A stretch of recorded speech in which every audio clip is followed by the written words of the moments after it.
I'm going to be talking about what makes me sad, why I'm sad right now, and why I would rather tell the internet than people around me.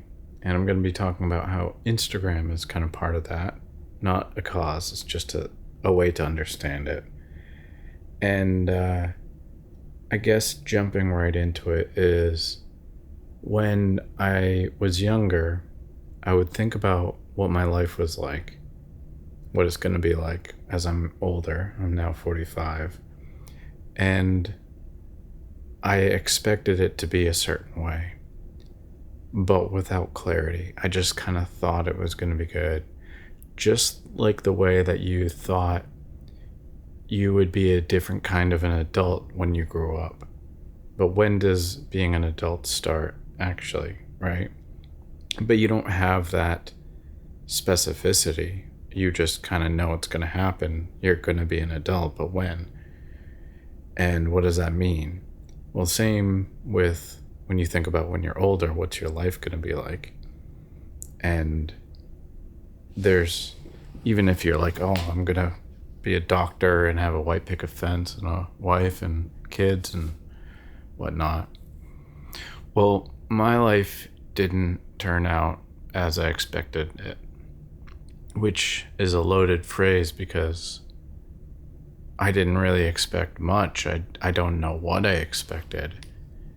And it was always a fog. And as the time went on, the fog didn't dissipate, but truth did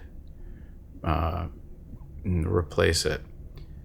And I look back and I'm like, oh, well, I really didn't know what I was doing. I was pretty blind to the whole idea of aging. And I don't know what I thought. But what I have now is more clarity than before. Unfortunately, it doesn't do me any good. And you could say, oh, well, that's power, and now you can do this, and now it's a position to get what you want, and so on. Well, no, not really. Not exactly, because like if I want to invest or do certain things, I should have started a long time ago, like very long time ago. But it's really, really difficult to teach a 7-year-old about their retirement plans, right? How are you going to convince them? It's not as simple as you might think. So I have this weight, this heaviness, this feeling that just eats away at me where I'm like, I don't even know what to do with myself anymore because I really thought I would be standing somewhere else, and it gets really tough. And I can't really talk about it, not in the way that I feel like I should. Yes, I have friends, and I can talk to a few of them, but to a certain degree and with one or two specific things about it all. But this brings me to Instagram. Instagram used to be a feed of my friends. And I don't see those friends in Instagram anymore. It's just ads and just recommended things, and then things that my friends actually like, but not what they posted, but what they like. It's not my feed, it's just this algorithm. And the people that see my feed that are my friends are probably the least supporting people. They're the last people to comment. It's the strangers that are like, oh my God, this is amazing, or oh, this, that, heart, anything. It's not my friends. My friends just glaze over. When I used to post a picture of like a fence on the first years of Instagram, people would be like, oh, that was a cool looking fence. Like, it used to be about the people. Now, you could say that is kind of an analogy for my life. The people in my life don't interact with what I'm doing. They don't ask me. They'll say, oh, what's new? Like, it's like I'm supposed to give them a feed, a rundown, and I don't have that. Instead of them, and I'm including myself in the mix too. Like, I do the same thing, but like, excuse me, I'm not like, oh, how is that project, specifically this one and this one that you mentioned offhand once, going? Or are you on a new project right now? More specific, better questions. And this is something I'll probably talk about. Maybe I just have to fix this in life. But nobody's doing that, not my friends. But a stranger that I'll meet in a grocery store will mention something, and I'll be like, oh yeah, I'm working on a project like that. And they're like, oh really? Tell me more. Well, same goes with how I feel. You guys in this channel, where I share a lot, actually respond on the emotional level. What I love about you guys so much is that you share your own side. You're like me, where you know that you're not trying, well, I don't see it as you trying to steal the thunder from me, as you're sharing your own insight and story to convey that you relate to me, which I guess is some ADD autistic type of thing, because apparently that is an abnormal thing. I think it's normal, but so I'm learning that that's not what most people do. They think when you say, oh yeah, that's really cool, I did this and similar, people find that offensive. I didn't know that. But I like that about you guys. You guys are like, oh yeah, I've had this feeling, and one time in my life I struggled with this or that. It's like, you're not taking the limelight from me. You're actually supporting me by sharing it.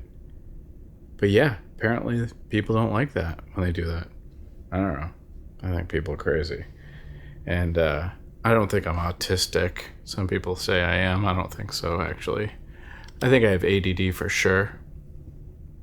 But I think I'm really weird. I'm just weird. I'm a weird dude. That's fine. But sometimes the weirdness comes off, I think, as autistic. I don't know, maybe I am a little autistic. I don't know. I'm neurotic for sure.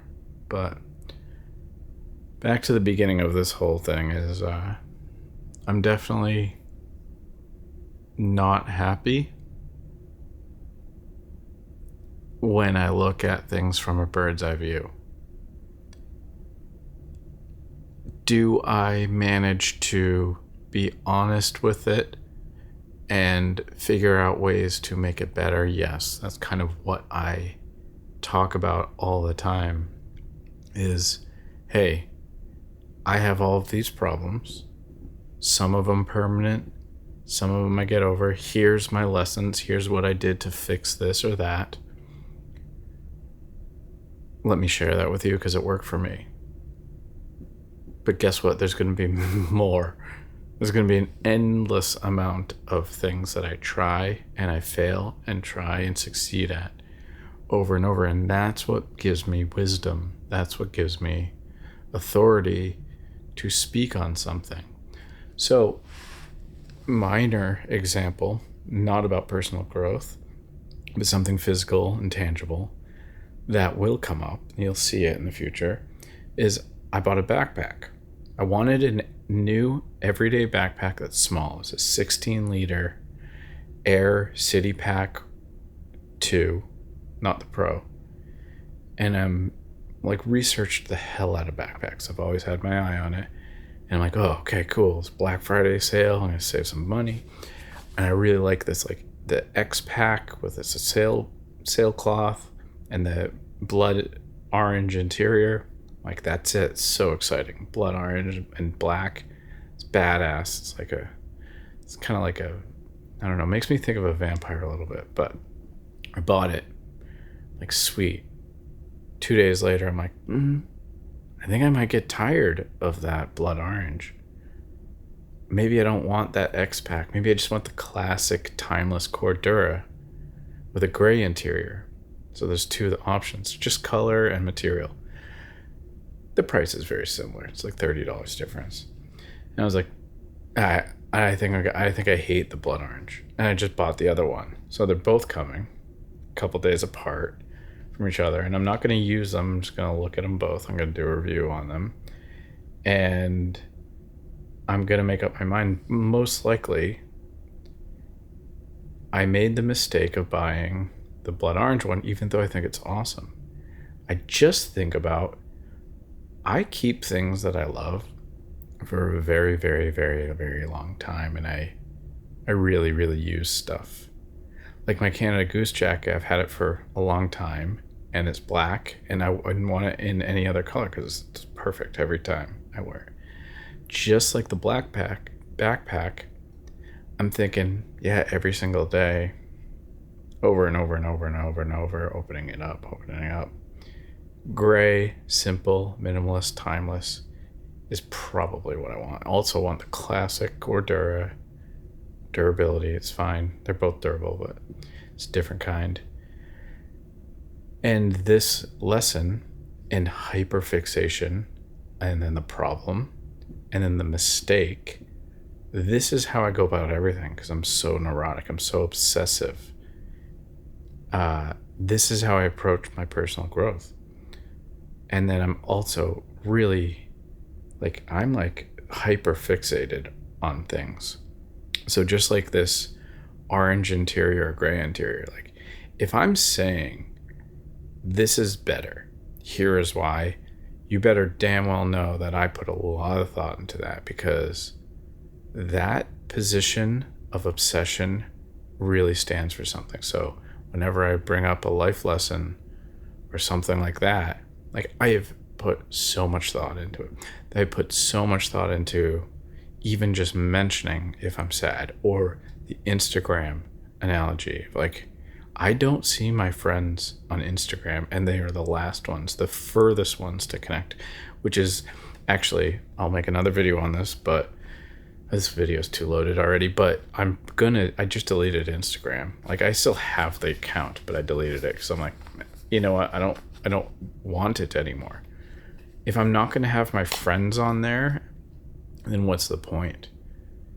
I already don't have my friends on YouTube. I already don't. Well, I do not connect my friends to TikTok. I don't want them there. So it's like all my friends are really just in my phone and text. So what's the point of Instagram? Because the point for me was to connect with people. Also, they're the first ones to probably shame me and talk shit about me from whatever I post on Instagram. I could post the most perfect post. It's still, you know how friends are. People you know. They're always hating.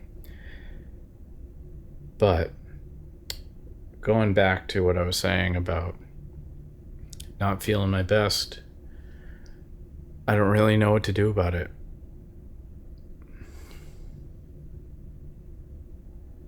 It just weighs on me every day.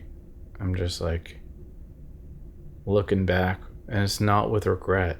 That's not this emotion. It's about, I didn't know. There's nothing I could have done to predict the future. And now that I'm in the future, I'm just like, okay, well, here it is. Neutral. And it's weird. It is really, really weird. Like, it doesn't even matter. Let's say I was happy with the current situation. Let's say I was successful in all the right ways. I would just feel like a dog that caught the car. I'm like, okay, now what? What was I trying to do? I got all excited and started chasing, and then now what? What was the dog bite the car? It's like, what do you do? All right. I guess that's all I gotta say.